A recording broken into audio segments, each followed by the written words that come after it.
Thank you all for being with us today. I'm really excited to be here. We're being told our meeting is now live on Facebook. Thank you, Zoom. It's really great to see so many of you who I know and got to share an office with, Sarita and Brian. And yeah, it's really wonderful that we have a space to talk about these issues of spatial justice, which I think are really important globally, and in South Africa are particularly vital. So today, the objective, I think, is very simple. Canon Collins wants to bring together scholars and alumni who have an interest in spatial justice, who work in spatial justice, and to really just open a space for us to explore ideas and thinking and share experiences and build connections so that going forward, we can support one another and engage more intentionally and maybe inspire one another to be more effective in what we do, which I think is a kind of wonderful objective. And I'm really glad to be a part of it. We've got until 5:30 South African time, and some of you are elsewhere, but I hope you can convert. So we don't have a lot of time, but I'm hoping it will be enough for us to get to some important answers, or at least pose some important questions. So first, Catherine wanted me to talk through some group guidelines, which I think there was a slide. Oh, there's a slide now. They're fairly basic. It's really, please, if you be attentive and present, and try not to look at the 17 other tabs you have open on your computer. But that said, if you just embrace where you are, so if there are children running around, or you're outside, or your computer is too hardy to have a video connection, that's absolutely fine. We want everyone to be heard, and we all have very diverse perspectives and experiences. So yeah, please respect each other's experiences and perspectives, and I'll do my best to facilitate everyone being heard. And then please, for those of us who can use video, let's use video, especially when we're speaking. But if you can't, especially if your bandwidth doesn't allow, or your technology, that's completely understandable. We'll finish on time, and I hope. And if you need to take a break, you're very welcome to, and you can also write in the chat as needed. So we're very glad and lucky to have Michael Krause with us. I'm not pronouncing it in the wonderful German way that he did, because I can't. But Michael is joining us from the Violence Prevention through Urban Upgrading Initiative. And he's going to talk about his research and his work for about 10 minutes. And then we're going to have open to a broader discussion. I think Canon Collins is very keen to have him speak to us, because it's very grounded, practical work in advancing spatial justice and other forms of justice. And I think it will be a really great place for us to start. And then we can get into a broader discussion with the questions that are in that info kit you were sent as soon as Michael's finished speaking. So I'll hand over to Michael. Ellie, thanks very much. Can I share the screen, please? We can see your screen now. Oh, can you? Oh, okay, yeah, thanks. No, I had. Yeah, to, we can see a slide. You did, yeah. You can do it, go for it. Okay, great. And thanks very much for having me here. And I'm obviously speaking from my perspective. So I called it a narrow perspective because it's really from where I am. And from my accent, and Ellie said it, I'm originally from East Germany. I've been living since '95 in the country here. And I probably bring three distinctions to the table or to the country. The one thing is I grew up with the concept of round table. So you sit around the table, and I think that's very close to what's called in the country Ubuntu. The second thing is that I learned to listen. And the third thing is that by profession, I'm an urban designer. So I know a little bit about how a city should function. And that probably a little bit as a background. So I want to give four things. I want to do a framing. I want to give an example of analyzing spatial injustice at the example of public open space. I want to give an example of where the analysis went into planning, and that's particular around use. And I want to give a practical example that's implemented. Does everybody know the 40-40-40 city concept? That's done by a professor from UCT called François Verrouilly. And it basically says that our South African cities are made up of 40 square meter homes, which are 40 kilometers away from opportunities.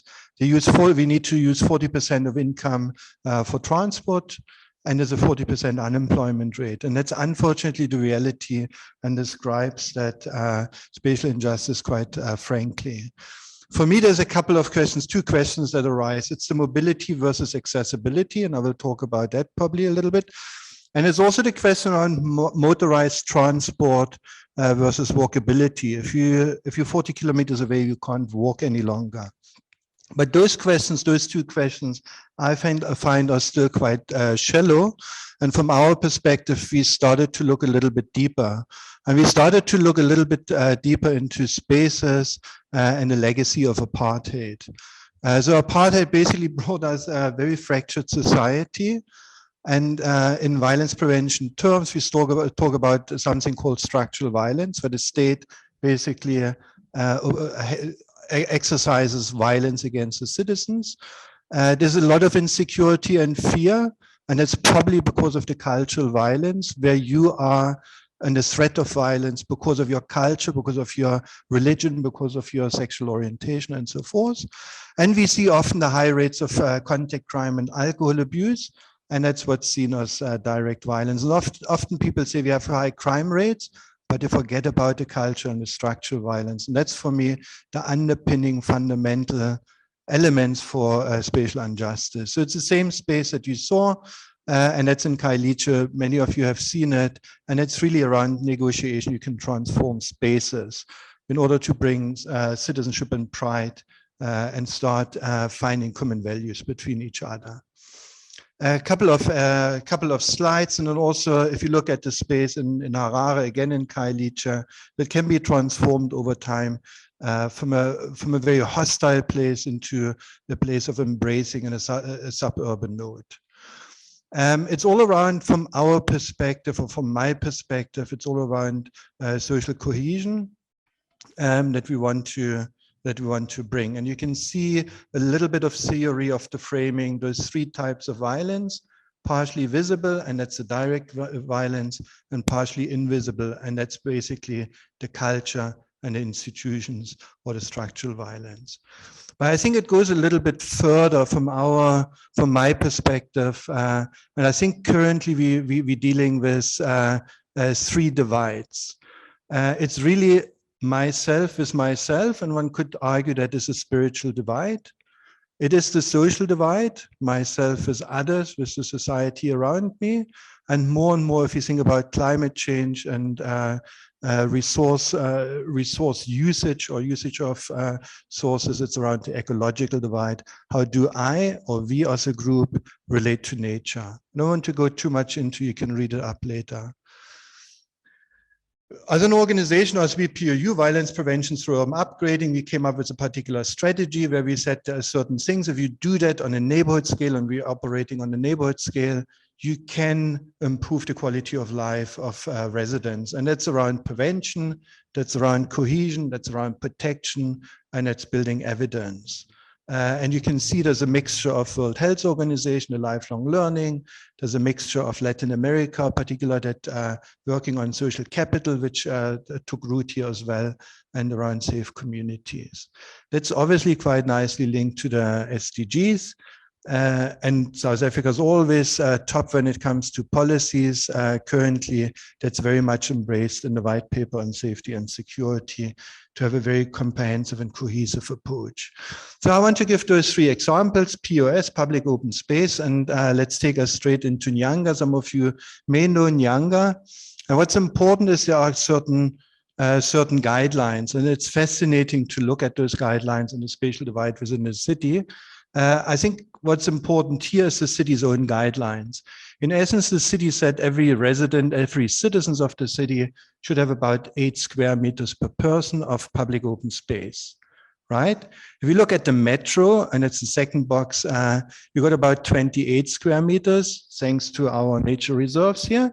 But if you look into Nyanga and Crossroads, and we take it outside of the sports and recreation facilities and the cemetery, you got 1.5 square meters. But you see the top number, 8.7. So on the plan, we are achieving it, but in reality, we're not achieving that. And I think that's an important thing to hear.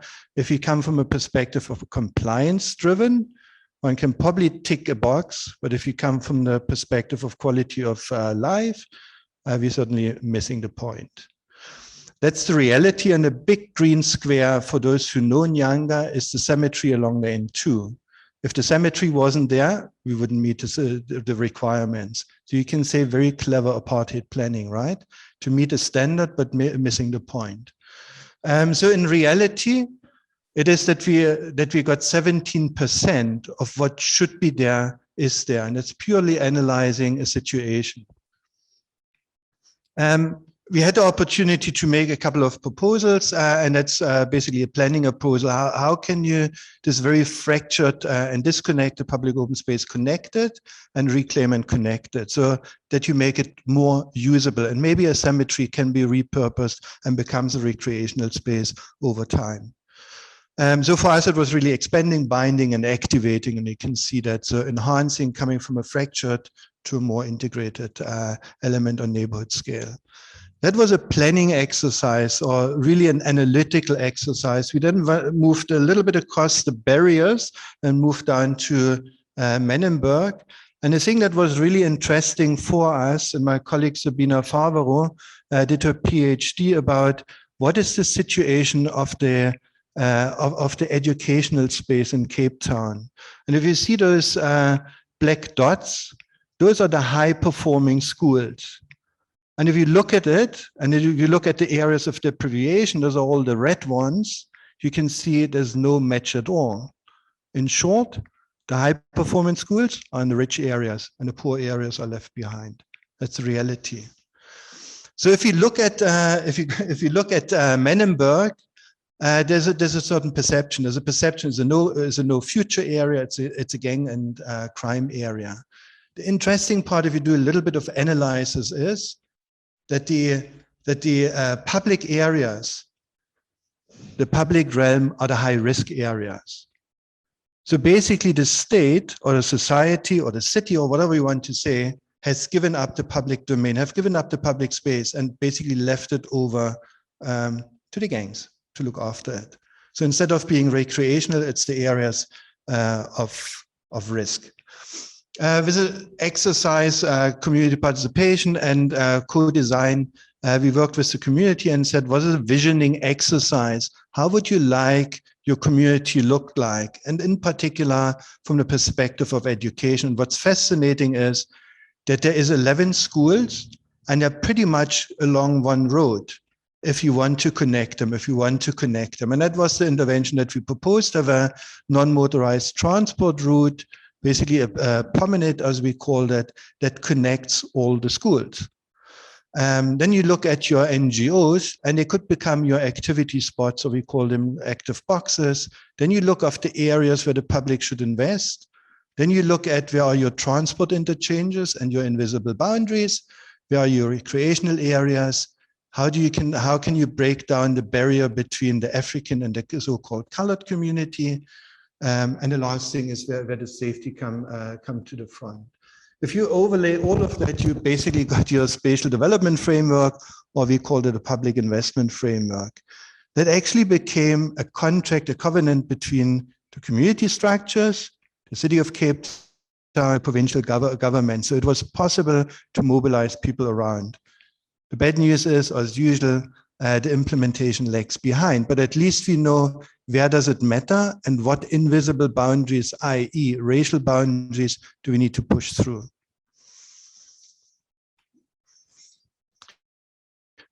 The third example I want to show,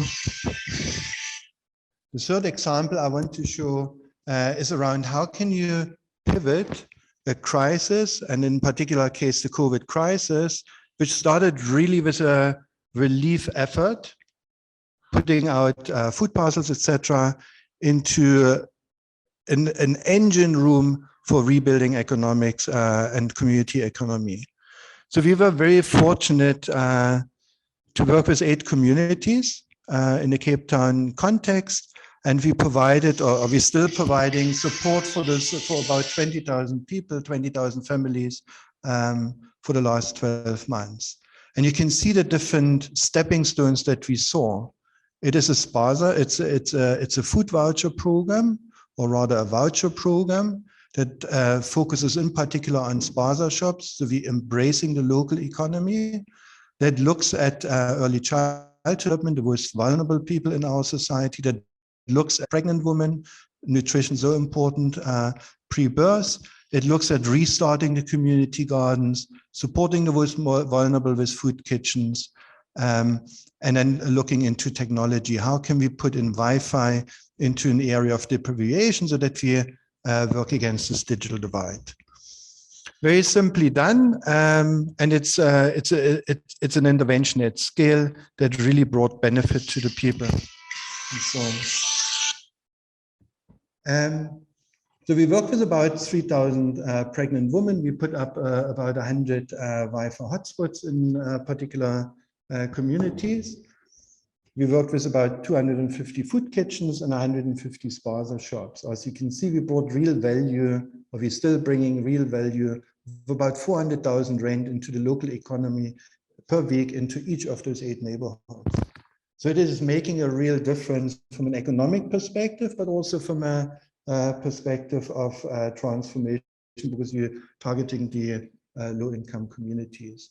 It's about 15,000 children and ECD teachers are still getting twice 300 rand per month. So it was.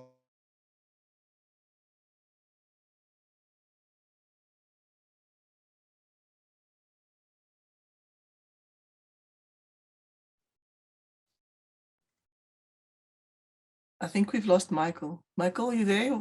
Your sound is gone. Michael.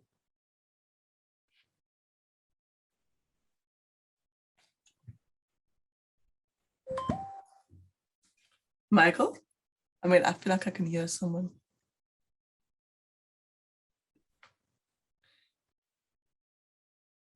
We can pick up on Michael when he comes back if you want, Ali, and we can go to discussion.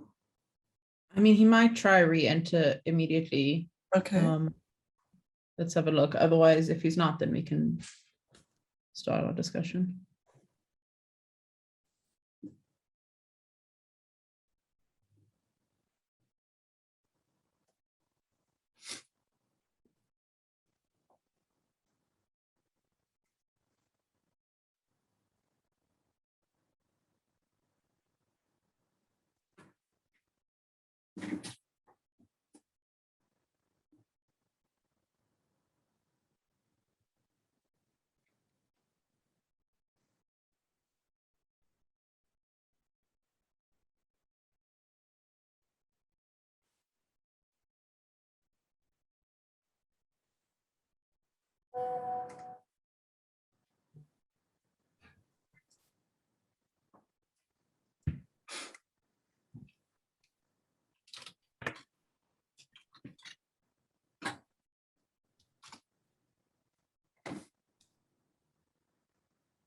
Okay, if he hasn't rejoined, maybe we should start our discussion, and when he comes back, he can maybe carry on and fit in.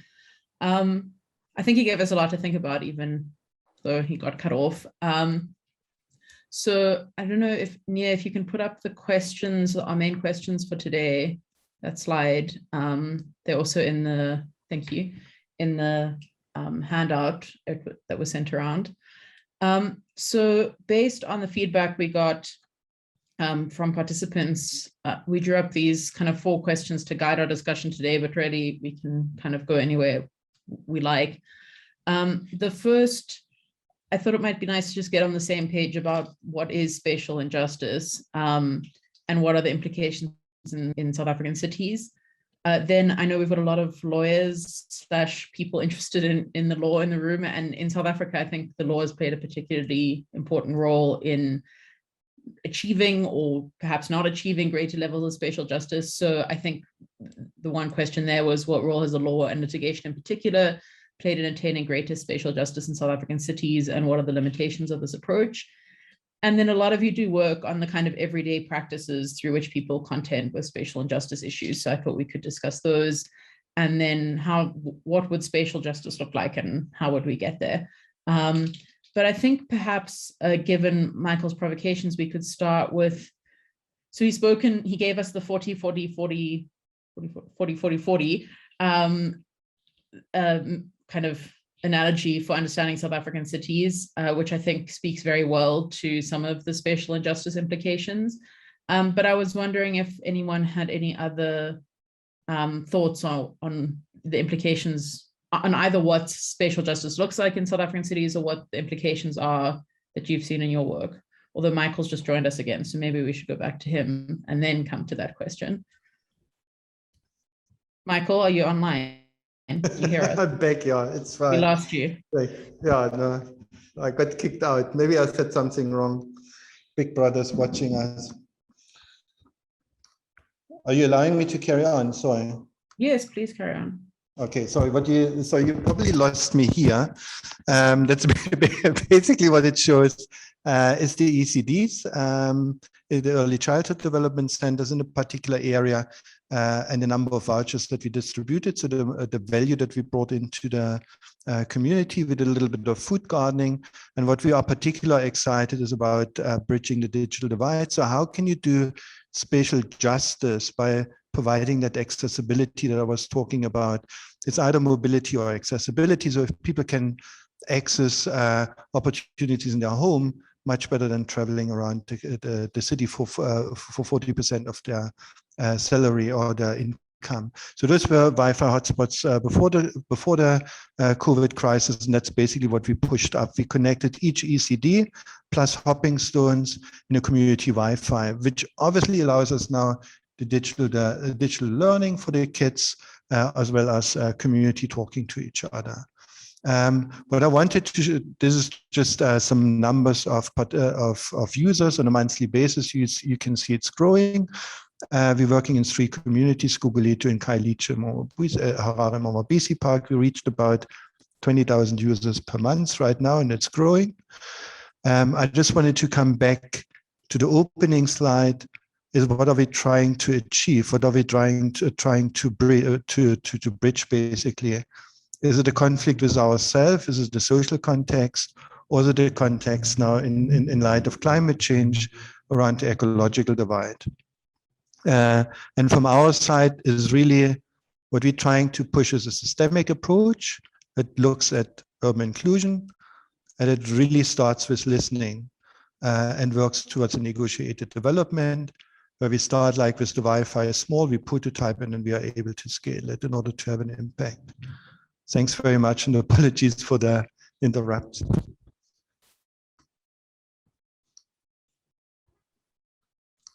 Wonderful. Thank you so much, Michael. I don't know if anyone has a kind of urgent question that they absolutely have to ask Michael right now. You're welcome to go ahead. Just either jump in or put up your hand on Zoom. Otherwise, we can go into a broader discussion, and obviously Michael will participate in that, and we can ask him questions there. But are there any burning questions anyone has? Okay, I'll take that as a no then. So, oh, Brian has a burning question. Go for it, Brian. Thank you so much, Ali. Mine is not, it's not a burning question per se, but out of just curiosity, I just discovered that I tend to be corrected anyway. I discovered that I think Michael's presentation largely focuses on issues that are related to structural violence, cultural violence. I mean, he has actually elaborated much more in this regard. But my question to Michael, I don't know if you have also considered looking at symbolic violence in part of your studies, because I feel maybe it's one of the underestimated, form of violence that might also be contributing towards spatial injustices. For instance, we can talk about people have tend to normalize. I think you gave examples of the high-performing schools and low-performing schools. Some people might just tend to normalize, or maybe to think that they don't deserve to be in a high-performing school because they don't have the funds or maybe the financial resources to do so. So for me, I see that is another. I think just as one of the manifestations of symbolic violence in these kind of institutions that in one way or the other contribute towards, these spatial injustices. So beyond the physical, the structural violence that we already, that we know, I wonder if Michael, maybe you can elaborate more, if you have had some chance to think through the symbolic violence lenses, the violence, that form of violence that we cannot really see. It is already exists. It is always there existing, but then we have come generally to normalize it as if maybe it's just a normal thing. Thank you.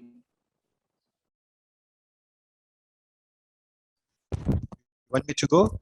Brian, beautiful question, very good. From my perspective, what you described as a symbolic violence fits perfectly in my categories, or what I call the cultural violence and or the institutional violence. Depends on the example. What you said, for instance, is absolutely right, that people got a perception that they don't deserve. And I think that's fundamentally wrong. We're all human beings, and we have the same rights.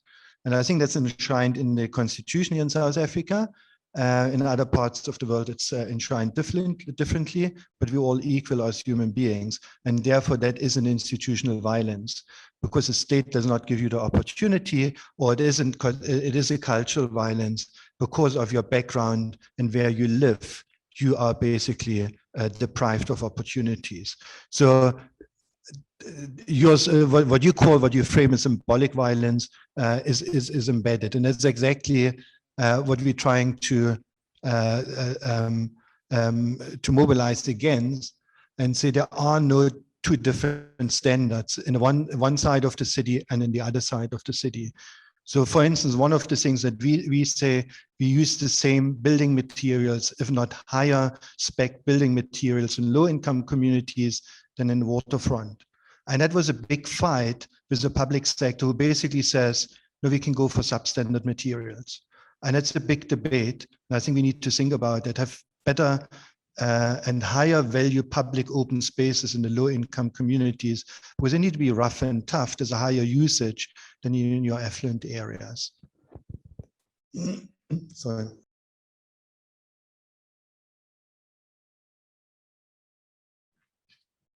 Any other questions for Michael that anyone wanted to ask quickly? Okay, so Catherine, you're speaking, but you're muted. Oh, okay.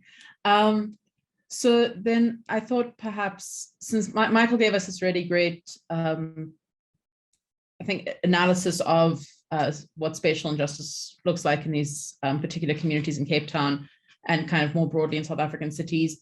I think he really highlighted, or for me at least, the kind of insecurity, violence, but different kinds of violence, but also insecurity of various kinds that come with spatial injustice. So this very unequal distribution of fear and violence, and then of different kinds of insecurity, from physical fear to security, for instance, which I know some of you are working on. So I was wondering if we have any kind of, in your work, anyone can jump in, what are some of the implications of spatial injustice, or how do you want to, like, I don't know, kind of expand on a definition of spatial injustice?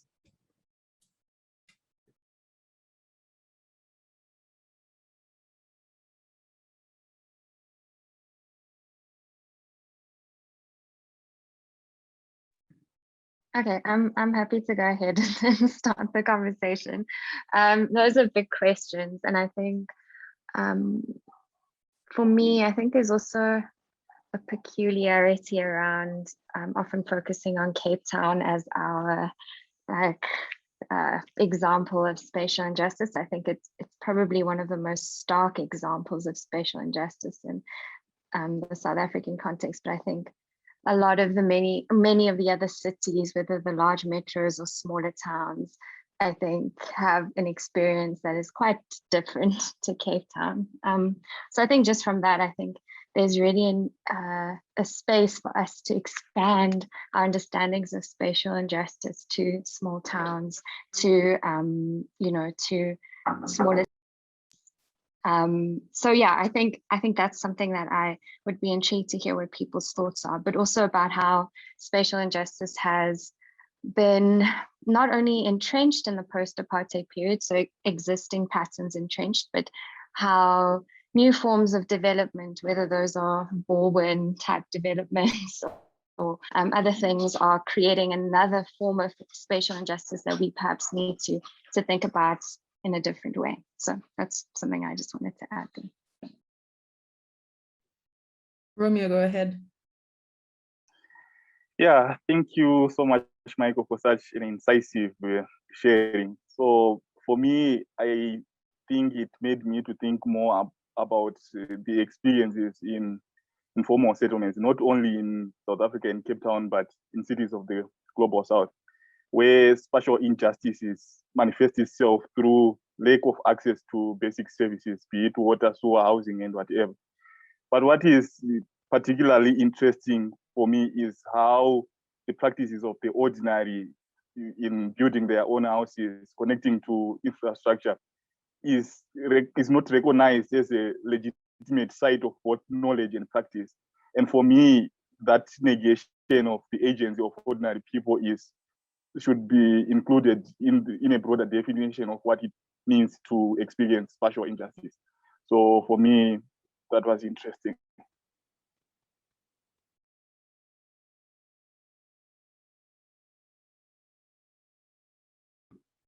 Sitimpeso, please go for it.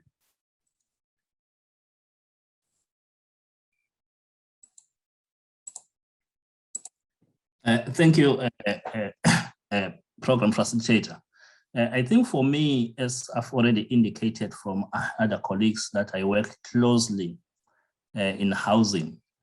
So one could see some of these spatial injustices maybe taking various forms, either through our housing programs that we have, or maybe some also other initiatives that you could see that people are trying to respond to when they are finding themselves in the margins of the city.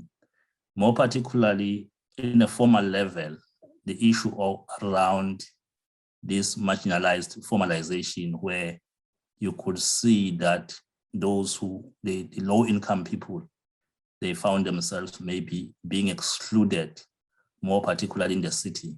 And we call them the Precarity, who are finding themselves more excluded in the city.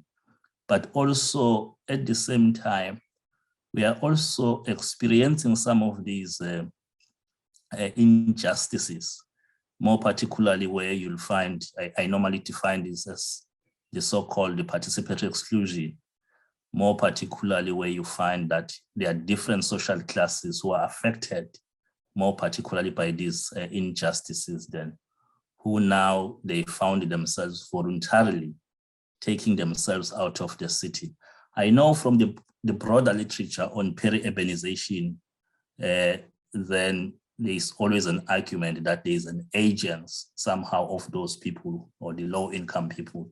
But if you study this very closely, either using the concept of precarity or injustice, you could find the way in which there's what we call the reproduction of housing precarity to this, as I've already indicated, that where you'll find that the poor, more particularly, who cannot afford housing, they found themselves being subjected to insecurities, which these insecurities, they are also pushing them outside the city then, so to say.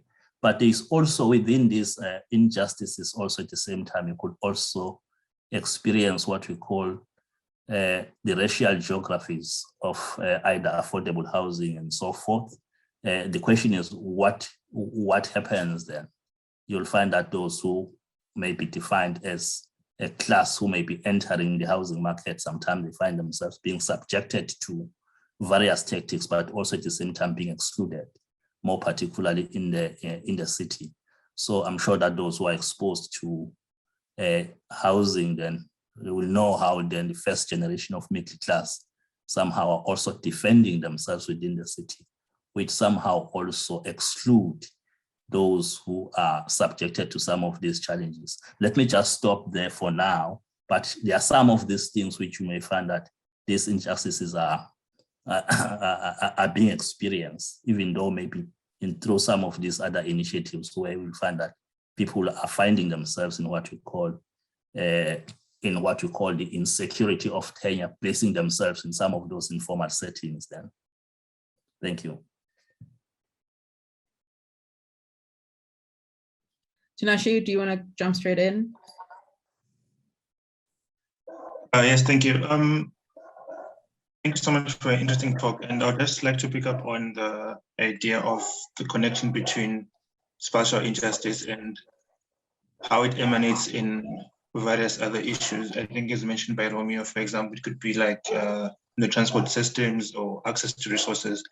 I would like to particularly focus on the issue of food systems. So there's really a connection that exists there if you look at issues of food as well as spatial injustice. And what you see is a situation whereby the quality of food that's available in these low-income areas is quite different from the food options that are available to wealthier suburbs. So it kind of comes across as if it's a perpetuation of the pre-apartheid situation where access to resources were racialized. So we have a situation where people of color still today are in a case where they cannot even access healthy food options. And in a sense, it's blamed on them because of the kind of like the capitalist society we are in, to say, if you don't have the money, you need to somehow say, look for a job so that you have the money to be able to access certain things within the society. So yeah, that's just something I thought I would mention. Thank you. Michael, your hand went up midway through Tinashe, so please go ahead. I'm sure you've got a comment. Thanks, thanks, Ali.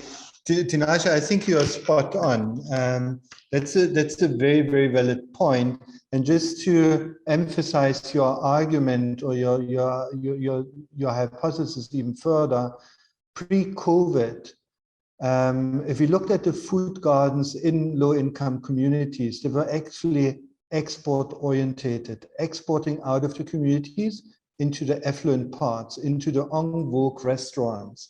So the nutritional food actually left the area for a little bit of cash. So we have been working with about 70 food gardens, as we said, and all we did is to match them with ECDs and put a couple of rents into the local economy so that we actually keep the nutritional food in those communities. And I think that's something that's scalable and that brings, again, a little bit of income, and we're not so dependent on the affluent areas. We're starting to generate the income for ourselves. So that's probably something to look into it as well. So how can we keep nutritional food or food at all in our communities rather than exporting it? Thanks. So I think we've collected quite a lot of additional dimensions to spatial injustice from, well, we started with, violence and security, and particularly I think Michael alerted us to public space differentials, both in qualities of building material, but also just, general quality of public space. And we've spoken about, access to transport, injustices in terms of of informal settlements, but both, I think what Setembisu said, which was so important about housing, is it's an injustice issue, both in terms of the quality of housing, but also the location of housing. And I think that relates to Stuart's question in the chat. I'm not sure if anyone is working on RDP housing and wants to respond directly, but a lot of the work I've seen on it just shows that so much of the success of the RDP housing is dependent on the location in which it's being provided. And, RDP housing on the outskirts of the city might help with the, 40 square meters issue, but it doesn't help with the 40 kilometers or the 40% of your income spent on travel issue. I think, and I think the food issue that Tinashe brought up is absolutely vital. And I think it connects to something Sarita said earlier, about new forms of spatial injustice. So not to say that the food issue is new, but I wonder to what extent there are new players involved. For instance, Sarita mentioned like certain property developers. I know that's what part of her PhD research is on, and in other ways in which, that we talk a lot about the legacy of apartheid spatial injustice, but to what extent perhaps are there new players or entrenching new forms of spatial injustice, and are, particular food companies perhaps and private developers involved in that? I don't know if anyone wanted to. Romeo, do you want to say something about RDP housing? Yeah, I could go. So I've gone through quite a bit of literature on RDP housing, and a couple of critiques have been raised. And one of the critiques is around how RDP houses tend to create asset-rich residents who are cash poor, who don't really have the capacity, who can't afford to live in those houses, and they end up being homeless besides them having the houses. And this, of course, points to the systemic nature of issues of spatial injustice or spatial injustice. And the other issue is the one that you raised about these houses being far away from opportunities and being basically very poor financial assets that don't necessarily help the poor. But of course, we should also recognize that the people who receive these houses, they value them because they work in some ways. And what I was also going to talk about, maybe perhaps asking Michael, is whether or not in his work he has tried to work on the intersections between these various aspects of spatial injustice. For example, housing and food. How do you not treat those areas as silos, and maybe look at the points where they intersect and maybe try to formulate ways that really harness the possible synergies that can emerge from looking at those things. So yeah, maybe Michael can comment. Brian, did your question or comment relate, or should we have Michael respond to Romeo first? Michael can respond, and then maybe I can just make a contribution later. Okay, great. Thanks, Brian. Michael, do you want to go ahead? Sure. Maybe if you think back to those two last examples that I showed, on the one hand side, we got in the South African cities, and I tend to say Cape Town is maybe the worst city or one of the worst, but we see it in every little town. We work outside as well. There are invisible boundaries. Let's make no mistake. And people that live in this city know exactly where those invisible boundaries are. That may be a street, that may no longer be the buffer strip, but you're very aware of where you belong to. And if you don't know, it will be made aware to you quite clearly. There might be a sports field in between, there might be a rubbish dump in between, there might be the sewer works in between, and you name it. So the apartheid spatial separation is still there. So where do we break through those invisible boundaries?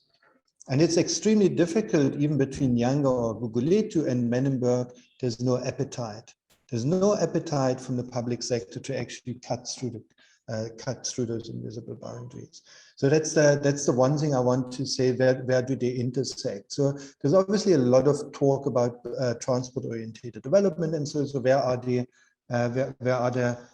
big unifiers? And that's already between those two communities of Guguletu and Menenberg. There's a transport change in between, but it gets very nicely accessed from both sides, but there's very little through lanes. The last example that I made was, how can we look, what are those champions, those stepping stones of change? And maybe that's the ECDs, because they are run by women. They are basically run by local people. They are basically educating our next generation. So it's small stepping stones, and maybe an ECD has a food garden, and maybe an AECD has a Wi-Fi hotspot, and. So you see, what is your support network? And that's what we're really looking at and building on that support network. I understand the value of an asset, of an RDP house and so forth, but that's pretty much private development and individual development, but where's the common good? And from our perspective, you always look, what's the common good? And where are your places of safety, of opportunity, and probably the change agent? I want to draw, while I got the microphone, I want to draw our spatial injustice to one thing, and that's really access to digital, to data. And I can only speak for the Cape Town experience again, because we are entrenched here. But I don't know whether people are aware that the data costs in Khayelitsha are significantly higher than in Rondebosch or in Mowbray. And that has to do with the distance. So this is structural violence, because the state imposes the cost of data depending on the distance to their access point. So if I want to have a small internet service provider in Khayelitsha, I'm already disadvantaged, because the cost for the data is higher as if I try to offer the service, let's say in Mowbray or Rondebosch. And this is something I think we need to unpack. So that was one of the reasons why we as NGO actually became an internet service provider, in order to bridge it and offer free Wi-Fi to communities. So we interjected there because we saw that is a barrier to development and a barrier for that spatial justice. As again, it's a structural issue that we don't talk about, the invisible boundary. Yeah, Michael, when you said data, I thought you were going to talk about South Africa's very high data costs compared to elsewhere in the world, but I personally didn't know that there was a difference in the cost of data based on your location within the country. That's quite terrifying. Brian, did you want to jump in now? Oh yes, thanks so much, Ali. You know, after Michael's presentations and some other contributions from my colleagues in here, I think we can all agree that I think spatial injustice is one of the major defining features of post-apartheid South Africa. And then it begs me to wonder if perhaps maybe our planning policies or maybe planning instruments, are they doing enough to reduce this, to address this question of our spatial injustices? Or maybe they are actually even perpetuating instead of, reducing or maybe trying to address the challenge of spatial injustices. It's not a question for Michael, it's not a question for anyone, but it's also just a question for everyone. Yeah, I think it's an important question, Brian. Sitembeso had his hand up, and then we can maybe discuss Brian's question a bit. Okay, thank you. Thank you again, program facilitator. I think I've always been comprehending part of the work of Kate Kensington, more particular around the issue of housing. I'm afraid she's not advancing much to that. I'm also coming from that background, of which I've been able to learn more from her work then. Yes, I do work around this issue around, let me just say, government subsidized housing. I've got a new book that has been published in 2020 on the political economy of government subsidized housing. But the aspect that I want to talk to, more particularly to this aspect, which I found it to be contributing to spatial injustice. I've highlighted earlier the issue about this marginalized marginalized formalization, which you will see through this government subsidized housing. The fact that they are far from the city, that is one. One of the critical elements that you can also observe around that, which is also, the government is also contributing to that, is the amount of time that is taken for people to be given title deeds when it comes to housing. Whereas we are saying housing should be treated as an asset, then you start to ask yourself that if then those beneficiaries are not given those title deeds, how can they use housing as an asset or as a collateral, more particularly in this regard? And so those are kind of injustices where these beneficiaries, they remain beneficiaries forever in most cases. Those who are coming from law, they will know that, or also from planning, they will know that some of the issues that are always coming in some of these things has to do with what we call the opening of township registers, which you'll find that in all these government programs or projects, some of the township registers that are not there. That is why then there's a challenge when it comes to giving title deeds to some of these to these beneficiaries. Then maybe that is what I could highlight in relation to this, because it's one of the major issues that we are still facing around the issue of this housing program that we are having, more particularly around in our country then.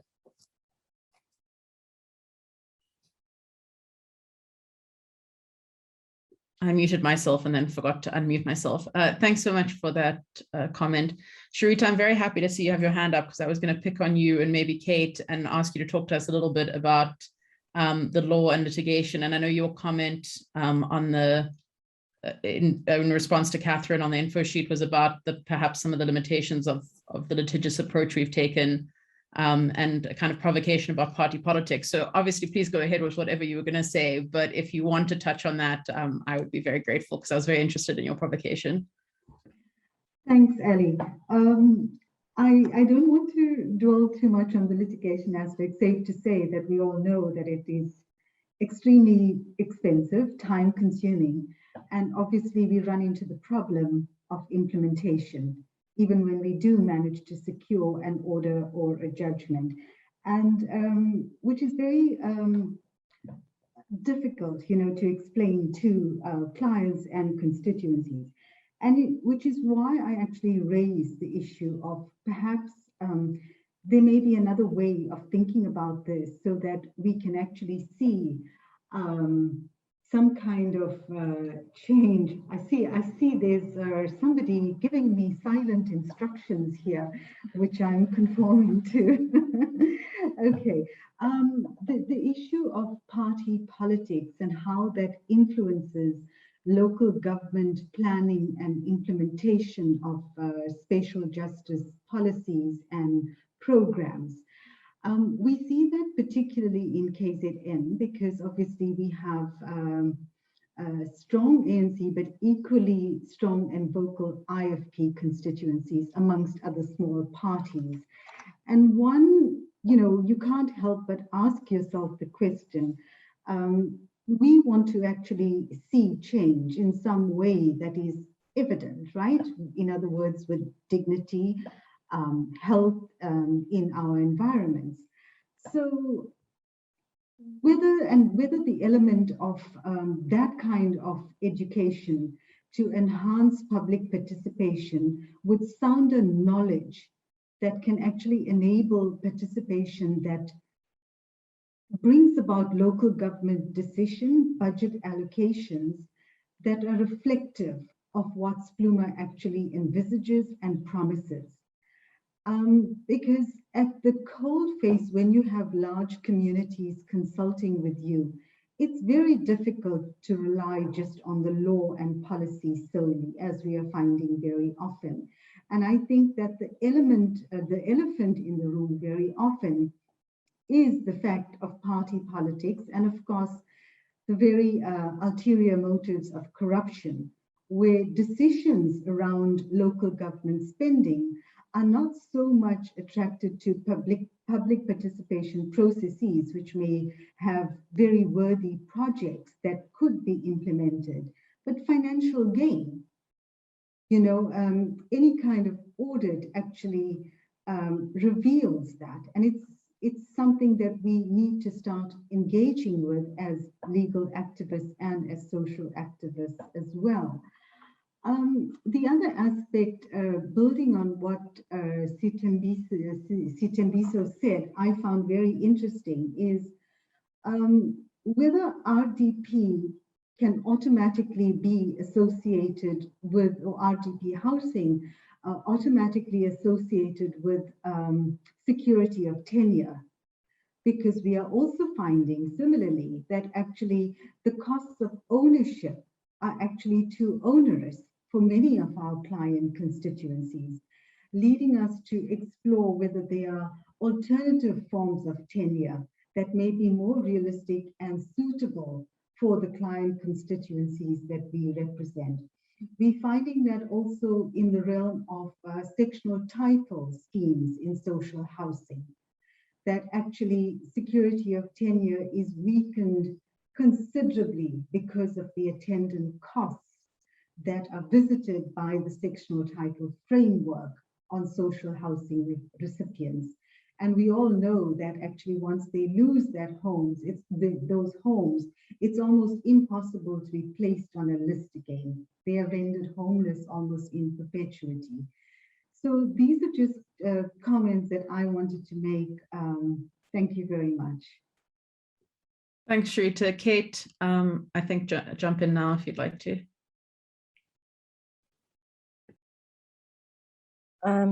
Thanks, Ali.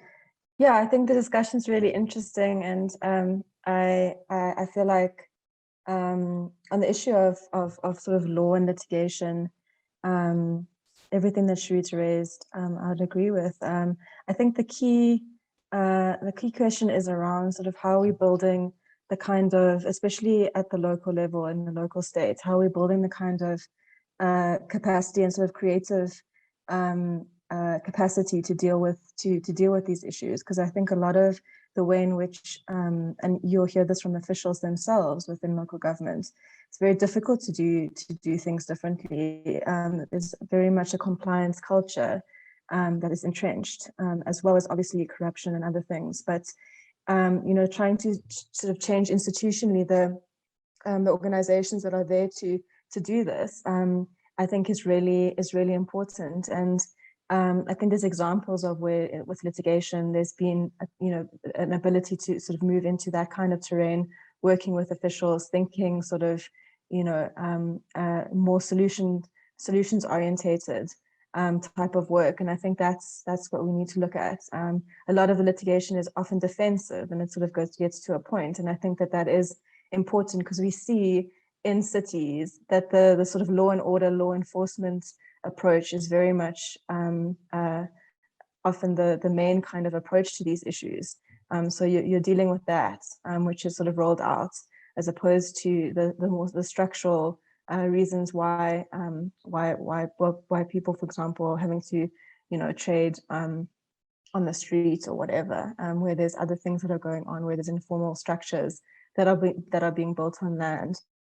And yet the approach is one often of sort of, you know, coming there with the police and criminalizing those kinds of attempts by people.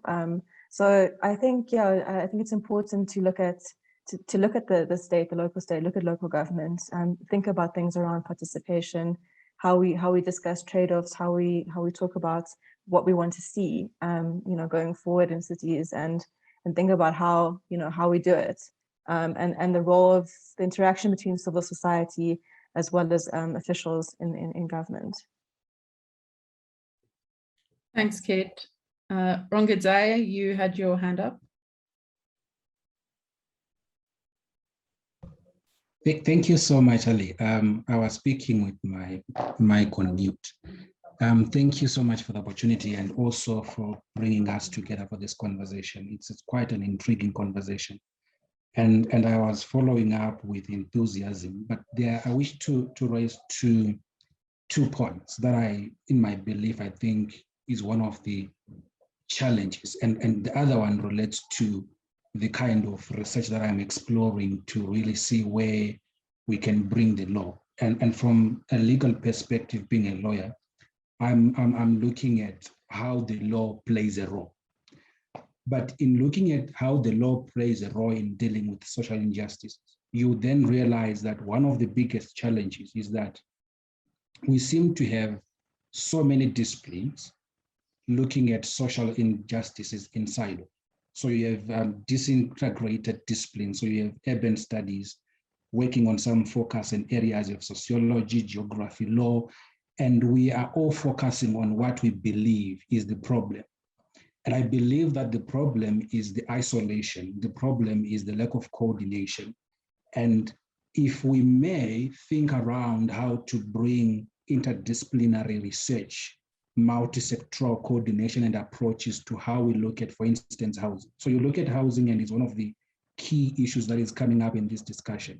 to say housing, and then when you look at housing, it links to low income, it links to land, it links to possibly issues around informal settlements, and then links up to children not having access to education. If they have access to education, it's not quality education. So it becomes a vicious cycle when you look at it. But we need then to look at how, for instance, a colleague has raised the issue of SPLUMA and how SPLUMA plays out, and then laws and policy. So I believe the first challenge, in my view, is the lack of coordination, where we focus, and I say this, I'm also guilty, that my thesis focuses on the law and abandons the area of geography and sociology and urban studies, and then we fail to link. The other issue that I also believe is a challenge is to, for instance, the issue of public participation has been raised. And the assumption that is made at law is that you can participate in local municipalities or in local government activities when you reach the age of 18. But in my view, that is a wrong assumption, because participation is a process, it's not an event. So there's an assumption that is made at law, which assumption I argue is flawed, to say you can only participate at 18 without really giving children the opportunity at perhaps the age of 14, 15, 16 to participate in governance.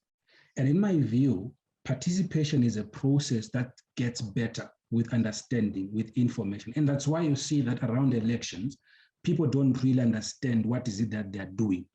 And sometimes there is buy-in from politicians, just people go and vote without really meaningful and active participation. And my thesis argues that there is the need to include in law and policy and practice to ensure that children at a given age, they start to participate in local governance. And when they do, you get to a point where you break the cycle that we are talking about, the cycle that is a vicious cycle of children not understanding, and then at the end of the day, they become adults that are not participating, they're not contributing, they're not helping. And I'm sorry to label it in this way, but you then get to have citizens that are not contributing to the development, to governance, and to issues that really help South Africa, that really help Africa as a whole. So these are my two reflections. Thank you so much. Over to you.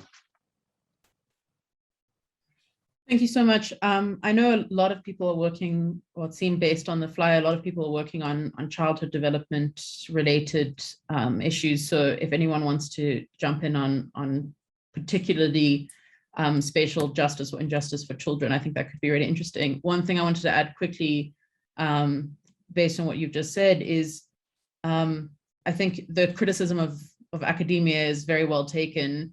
I completely agree with you. We work in silos, but I think that happens across the board a lot. And I think, not just within academia, but the planning practitioners are not necessarily speaking to a range of other practitioners who are working in this area. So I think that's why conversations like this that bring together so many, people with different backgrounds and different approaches to similar interest in spatial justice are so important.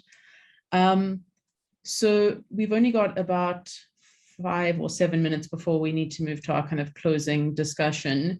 So I wondered if anyone wanted to pick up on the point about children in particular, because I know that's of interest to some. Otherwise, we can talk just more about what spatial justice could look like and how do we think we can get there. I think we've discussed several ways already, but yeah, we could bring in some new ones.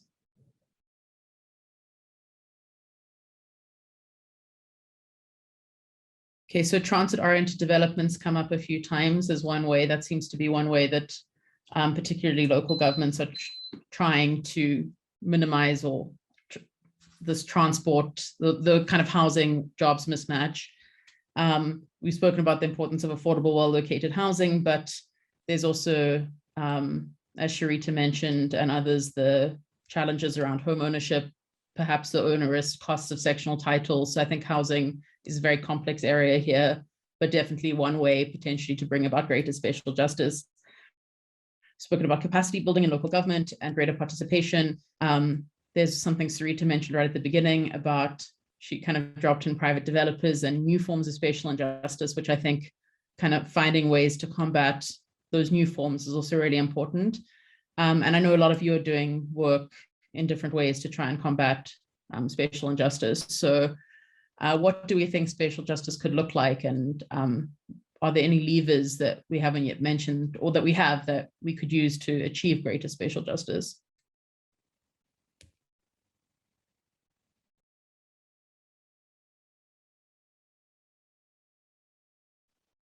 Ali, it's Sarita here.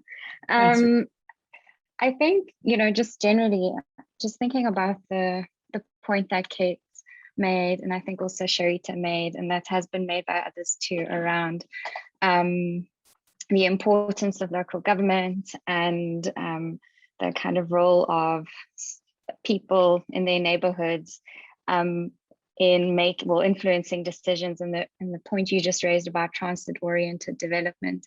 I think the role of politics in all of this, like Sharita said, is just, it's so immense. And I think sometimes, especially people within the planning realm and even legal practitioners, we underestimate the power, we overestimate, I should say, the power of policy and laws. And I think we have had the benefits in this country in the post-apartheid period of seeing some of the most progressive socioeconomic rights law being developed, and a lot of that relating to land and housing, to the point that, there are other countries in the world that draw on South African case law when it comes to some of these things, which is like incredible. But at the same time, those of us who've been involved in some of that litigation have just seen how time consuming it is, and also how the actual gains, the material gains are, they often feel so minute. Symbolically, I think they're immense. And in terms of the discourse, and also in terms of principles, in terms of putting things down on paper, which people are talking about every day, I think it is really huge. And I think the same can be said about planning policy. And I think Joburg in many ways represents some of the most progressive planning policy that we've had the city have in recent years, right? But whether that actually has any kind of material change and significant material change, I think that's where the politics and the economy are just so crucial to all of it. And I think that's why people who are doing research on the political economy of these things perhaps need to be more in conversation with those of us who are in the policy and legal realm, and we perhaps need to be also acknowledging the limitations of some of our levers. And it's often it's an uncomfortable space to be in when you realize, oh man, you've worked for years on a case or years on a policy, but actually how far can it go within the current local politics that we face in this country, within the economic system we exist in. So I think it's just kind of integrating all those ways of thinking about the world when we look at potential solutions. Yeah, Sarita, I couldn't agree more. I worked when I was at WITS for a few years on the Corridors of Freedom, which was the Johannesburg RDP Transit-Oriented Development Policy. And I was so enthusiastic about it, and I was just a bit naive, but I thought it was not the answer, but finally an answer to spatial justice concerns. And then when there was a change in local government, in the local government elections, the ANC was out, the DA came in, and even though I think they could see it was a good policy, it just wasn't a good enough flagship policy for them. It had been Parks Tau's flagship. Herman Mashaba didn't want it as his flagship policy and a priority anymore. And it was the most disheartening thing for me. But that was when I also learned the lesson that actually politics is considerably more important, I think, than I often wanted to give it credit for. I thought the policy would win out, but it certainly didn't. Sharita, you had your hand up first, and then Romeo. Thanks. This is just by no means answers to any of the questions or comments, but just to once again say that, the colleague of ours that spoke about the silos, and it is something that we need to think about, because I think we are moving, we need to think about the realm of structural problems now. And if one looks at local government IDPs, these are meant to be a response to many public participation processes. But the disjuncture between those kinds of local government structures and spatial justice there is very little correlation or corresponding implementation. And very recently, we had the benefit of engaging with BES, Built Environment Services Group, as many of you in the sector would know. And they then highlighted another gap, you know, in public interest and civil society organizations and the lack of cohesion, which is budget mentoring and social auditing networks, and how important it is for us as lawyers who actually want to work in the space to actually engage with this entire host of experts in our country, so that whatever intervention we plan, and however minor it may be, we could actually start thinking about this more coherently and more cohesively. Thanks. Thanks, Rita. Romeo? So I totally agree with what Sharita has just shared, and maybe I'm going to just echo the comments that she has just made. So I think if we are going to advance the cause of spatial justice, we need to really work from cause to effect. And if we do that, we will realize that the challenges of spatial injustice, they are very, very much structural, and they have a history. Yes, they manifest in infrastructure, they manifest in housing and in food insecurity, but they are even deeper than that. And if we are going to begin to really address them at the root, we need to recognize how deep these challenges are. And this will enable us to really look at the multiple scales at which we can intervene. Yes, we can look at the local community scale, but at the same time, the people who are staying in Guguletu, they are going to be staying in Guguletu. The people who are staying in Rondebosch are going to be staying in Rondebosch. So how are we going to think up of our interventions across multiple scales? And at the end of the day, how can we recognize what ordinary people are doing already? Because we might talk about transit-oriented development, but the ordinary people are really organizing themselves in very complex ways, and they are really confronting the challenges that they face in their lives. So how can we look at that and look at it as a legitimate site of knowledge, and how can we build on those practices? We might think about transport and mobility. Their taxis, very decentralized way systems. Yes, they are unsafe, they have their own shortcomings, but how can we build on the things that ordinary people are doing for themselves already, besides just maybe looking at them as not being appropriate? So maybe that would be my comment. Let's start at the grassroots. Let's recognize the organization even that is very much happening at the grassroots level. So yeah, that would be my comment.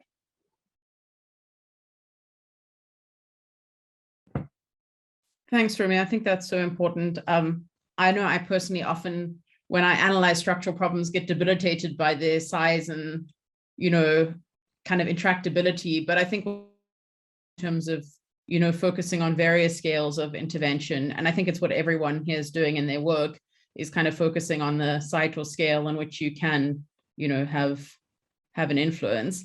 And I think you know, starting at the grassroots is one very excellent approach. And I think Michael outlined some other approaches too, where, you know, perhaps incremental ones, or you deal with one particular issue, but it has a lot of, such as like internet access, but it has a lot of kind of other ramifications beyond that. So I think, yeah, trying to tackle the kind of huge structural problems, but at the same time, realizing we can have some effect on a smaller scale, as I know everyone here is having, I think is really excellent. I think I need to hand over to Gillian now, if she's still on this call. No, did she disappear? Oh, there she is. Sorry. Oh, hi. You're in a corner of my screen. Who's going to chat to us about kind of ways forward from this conversation. Thanks, Gillian.